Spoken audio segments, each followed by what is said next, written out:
It's not that hard to figure out. They raise their price in direct correlation of the falling dollar.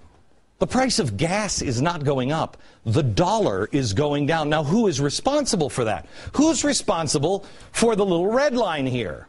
Mr. Potter, the Federal Reserve. The news reports always say things like this. The euro hits a 16-month high. Oh, my goodness. The headline should read, the dollar is falling like a skydiver with no parachute, and Europe is the ground. How could the euro be gaining ground? To buy the British pound, it used to take $1.95. Today it takes $1.65. Oh, wait a minute. Holy cow. Fold this paper in half and look at the correlation. It's almost as if the dollar going down makes the euro go up. Notice, it's almost identical. Everything in the world is measured against our dollar. Who's responsible for the value of the dollar going down and making the euro skyrocket? It's again Mr. Potter, Ben Bernanke.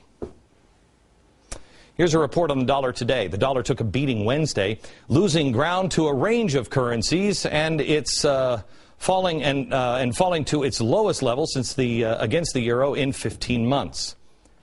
So we're flooding the market with trillions of dollars, and it's not having any positive effect. I mean, do you have a job at McDonald's? It was a big deal that McDonald's was hiring people.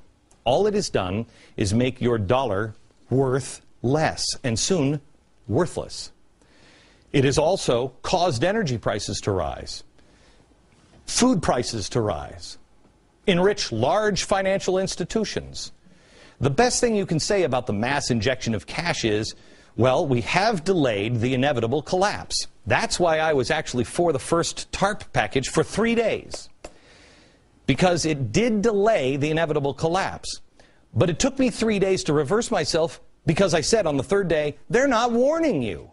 They're not telling you to prepare. It's not a good thing to delay the collapse if you don't prepare.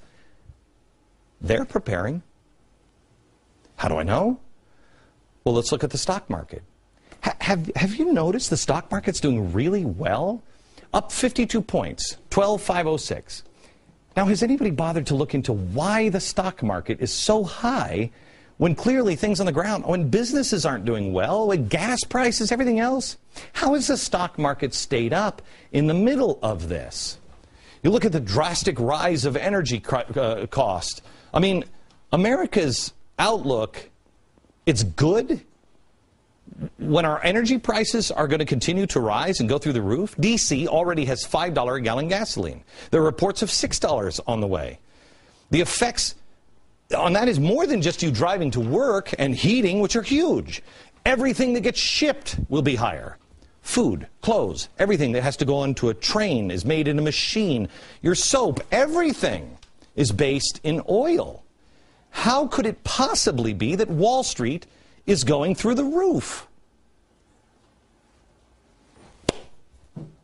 Crude oil. Here's the average. Markets continue to rise. It's not phased. Well, let me show you a few events. Tunisia. Show Tunisia. Put Tunisia. Here's the Tunisian uprisings. Look at this. Tunisia uprisings. A little blip when you get to Egypt. The unrest in the Middle East.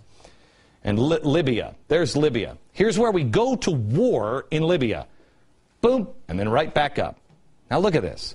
This is massive uprising in the Middle East, where all of our oil is. What the heck is going on? Obama's pumping more money to the rebels, and they appear to be losing, but the market continues to rise. Doesn't make the market freak out? What will? What caused this? What happened here? Well, the market kicked off a 2-month plunge, 17% loss. What sparked it? The end of QE1 was approaching, and the large financial institutions would lose their sugar daddy. Look at that. This caused investors to warn of a seismic shift in the market if something wasn't done, so the markets dropped. But have no fear, because the market recovered on its own. Well, not really on its own. Let me show you. QE2 was announced and the market went back up again. The large financial institutions got more money, but danger is never far. QE2 coming to an end in June. There are reports that when it ends, there'll be another massive plunge, 20% in the stock market. There are already rumblings that when QE2 ends, done. Job for QE3, more money for, quote, the large financial institutions. Not the old building and loan, but the large financial institutions, the Fed. And so the stock market continues to rise because the large financial institutions are safe and secure. But what happens every time we print billions of dollars to keep the world from busting wide open? Your dollar becomes worth less. This is theft.